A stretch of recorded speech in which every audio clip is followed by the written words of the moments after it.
My name is Jayas and welcome back to my channel. So yeah, you saw the title. Yin Yang Yo turns 20 today. 20 years old. I barely believe it myself, considering I really do remember this show like it came out yesterday. Like I was just 10 myself watching these characters. If you've never seen it before, Yin Yang Yo is a 2006 animated comedy series that ran on Jetix following twin rabbit siblings Yin and Yang as they train as the last Wufu warriors under their master, a panda named Yo. It lasted for 2 seasons and mostly featured them getting into ridiculous situations, fighting villains, learning increasingly silly martial arts techniques, and generally driving Yo crazy. I actually just finished watching the whole thing not too long ago when I was thinking about making these redesigns. I miss shows like this so much. I'm legitimately asking, are there any shows, like fun episodic shows for kids out nowadays? I feel so old for even asking that, but I do think it's a serious hole we're missing. That being said, I do not want this to be one of the shows that gets a dreaded 2020 reboot. I've seen this happen with Winx a few times, with Monster High, and I'll even throw Miraculous Ladybug in there, even though I think it's supposed to be continuous. But who knows what Thomas is doing with that show. The fact that it's gone on long enough to be its own reboot is enough of a problem.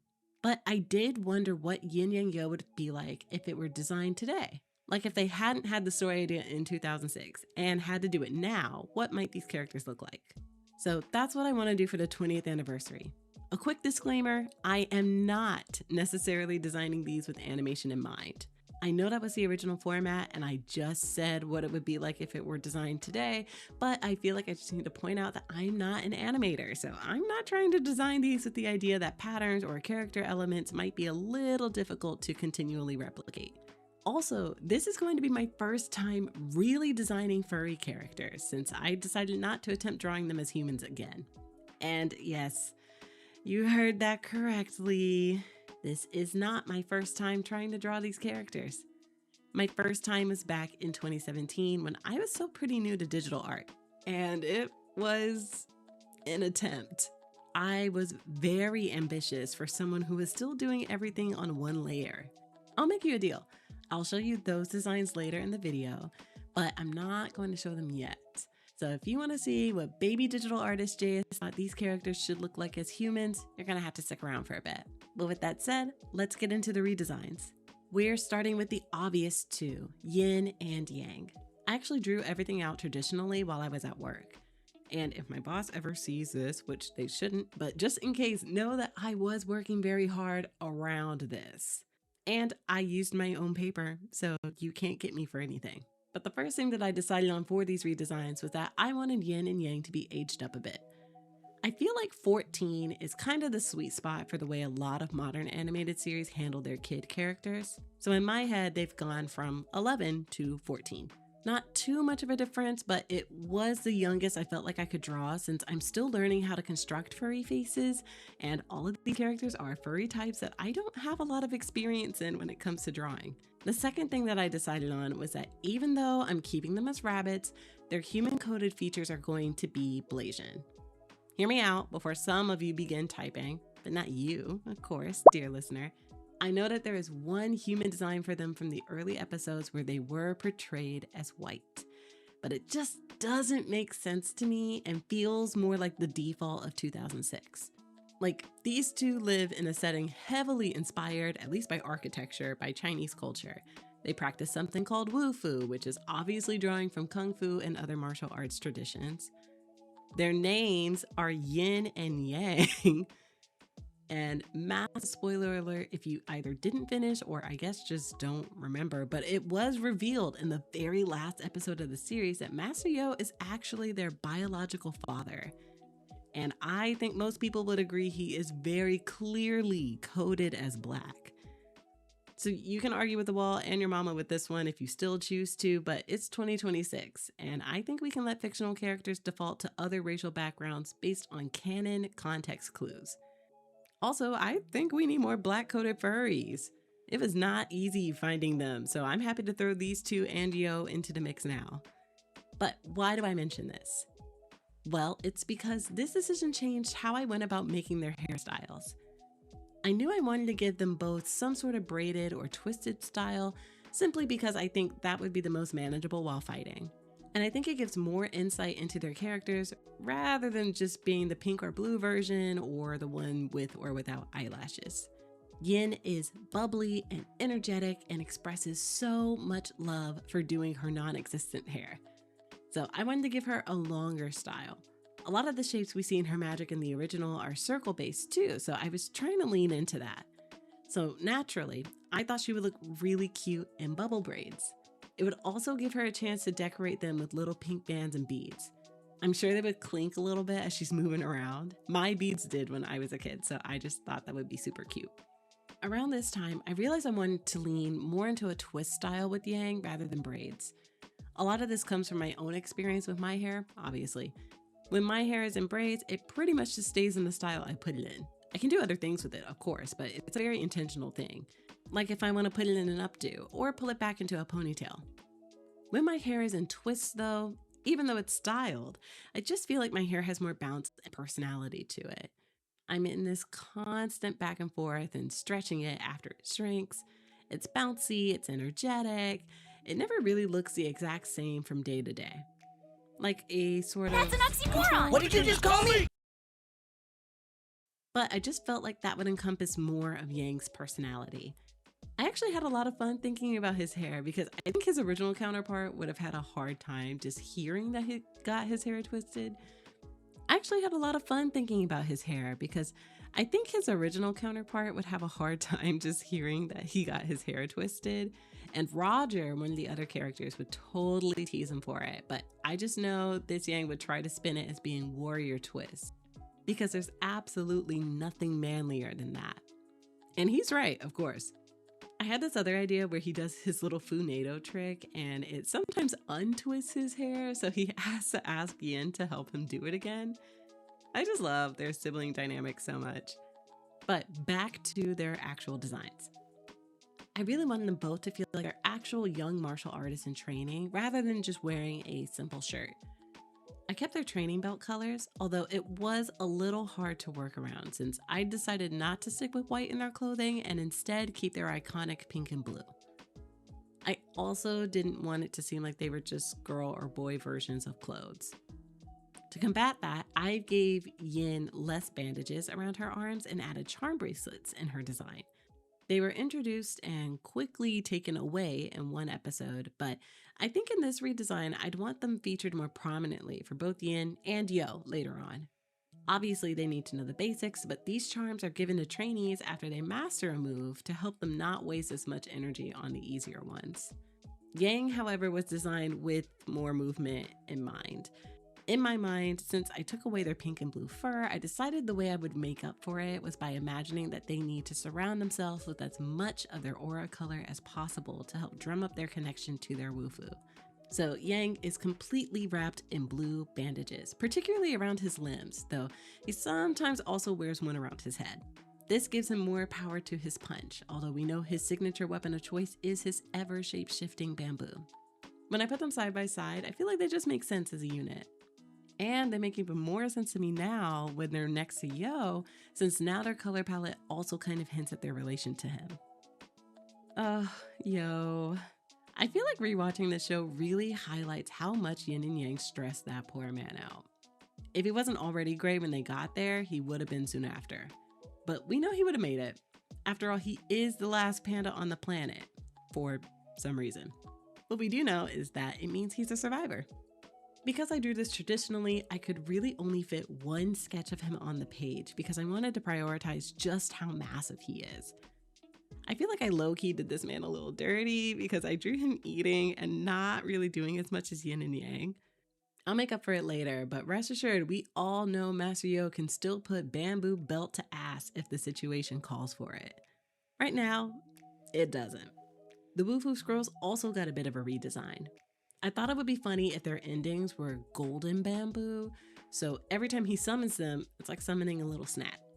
And one nibble here becomes 3 nibbles there, but you never really notice since they always regenerate.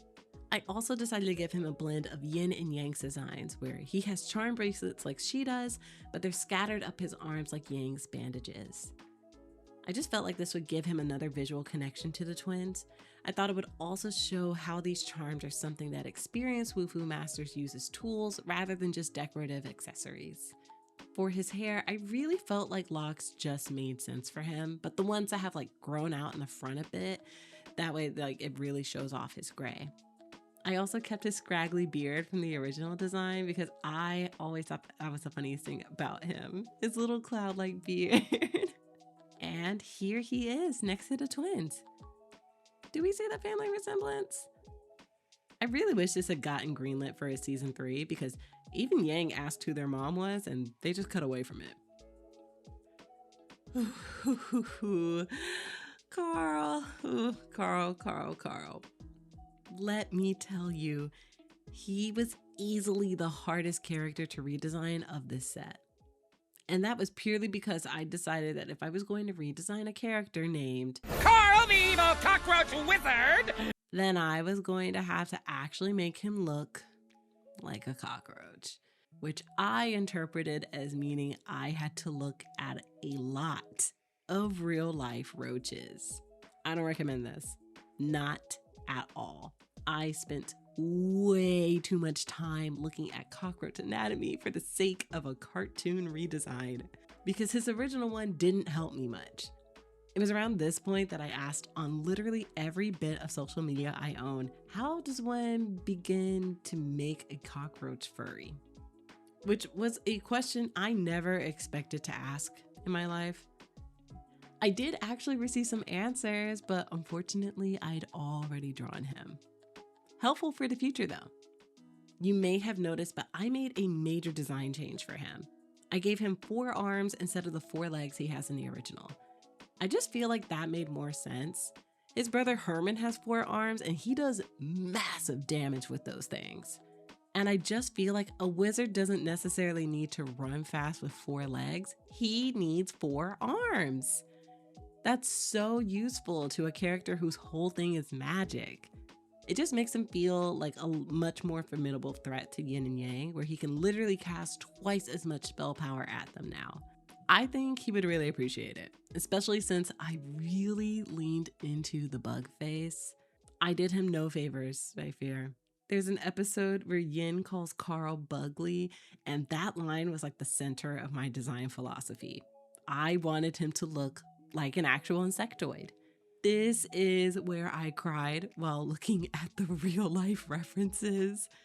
But it was, well, okay, I won't say worth it per se, but I did get the design I was looking for. He's got the more pronounced eyes, the mandible-like mouth structure, and those creepy, crawly details that definitely make you remember he's a cockroach before he yells, Carl the Evil Cockroach Wizard! I did try to help him out with his clothes though. That was only fair. He may be a cockroach, but we're not gonna have him walking around looking like he just crawled out of somebody's kitchen cabinet. He is a villain with standards. So I gave him a couple of different outfit concepts, some leaning into his disguises, but I ultimately settled on a very posh, very fitted style. His iconic star cape is still there, but instead of just hanging off him in the same way as the original design, I played around with him wearing it tied around his waist or draped around his shoulders. It didn't really come out in his design much here, but since I mentioned it for the others, I feel like now's a good time to mention that in my head, Carl is Asian. We don't get the same specific racial coding in the show, but I feel like his mom being a dragon and Herman being an ant just reflects a mixed racial household. Not entirely sure on either of them yet, but we'll figure that out later. Okay. I feel like now's a fair enough time to thank you guys for getting this far in the video by revealing my 2017 designs. Like I said, I built these all in one layer on Clip Studio Paint, like maybe a few months after I got my very first Wacom tablet. It was one of those screenless drawing pads. I still have it, actually. It's so funny to think about sitting in my college dorm room almost 10 years ago now, geez, and thinking about the same things I am now when it comes to designing these characters again. As you can see, I still have a lot of similar design tendencies, like giving yin and yang their signature colors through their clothing if I don't have it featured as their main skin color. But I think it's safe to say I've clearly grown when it comes to being able to design them as furries instead of strictly sticking with human designs. And that's everything I have for my Yin Yang Yo redesigns. I had a ridiculous amount of fun working on these. Well, for the most part. But outside of Carl, I did really enjoy working on the others. Especially because this is one of those shows where I have a lot of nostalgia for the characters. It was great to be able to go back and rewatch everything. Once my designs were done, I kept looking back and forth to see if the voices still matched the new designs, and I think so. Rewatching it though reminds me of just how many characters are in this show. I obviously stuck to the main 4 in this video, but while working on Carl, I did already sketch out some ideas for his mother and brother Herman. So if you'd like to see me continue this series, definitely let me know. Also, just a quick reminder that my channel members in the Bean Plant tier and higher get to see the full redesigns and the process of making them before everyone else. So if you're interested in getting early access to my artwork, behind the scenes looks, sketches, and seeing these kinds of projects as I'm actually working on them, that's one of the perks of joining the channel. And considering I have plenty of other redesign ideas sitting in my brain right now, because Yin Yang Yo is not the only show turning 20 this year, there may or may not be some more opportunities for you guys to see them first real soon. And before I let you go, I also wanted to quickly mention that these redesigns are a pretty good example of the kind of character reference work I offer through my commissions. So if you've been watching me draw and thinking, wait, I have an OC, a furry OC or otherwise, you're in luck because my commissions are currently open on both VGen and Commissions GG. Both sites will be linked below if you're interested now or just want to follow me for later, since I'm constantly running little discounts and adding new packages. Also, I just wanted to say I super appreciate all of the support that you guys have shown so far, even just from getting this far in the video. I just wanted to throw this out there before we wrap things up. Speaking of support, I wanted to say thank you guys so much for watching. If you liked this video, like this video, and I hope you'll consider subscribing so that we can see more of each other in the future. And let me know down below which redesign was your favorite. I'm considering doing a part 2 to this, so if there's a character from Yin Yang Yo that you'd really want to see me redesign, definitely let me know that too. Also, if you made it to the end of this video, I can only assume it's because you also remember watching the show too. As always, all of my links are down below if you'd like to find me elsewhere online, including my links to my commissions pages and the link to join the channel if you want to get those Bean Plant perks. But until next time, keep creating, try not to feel old, and I'll see you guys in our next creative adventure.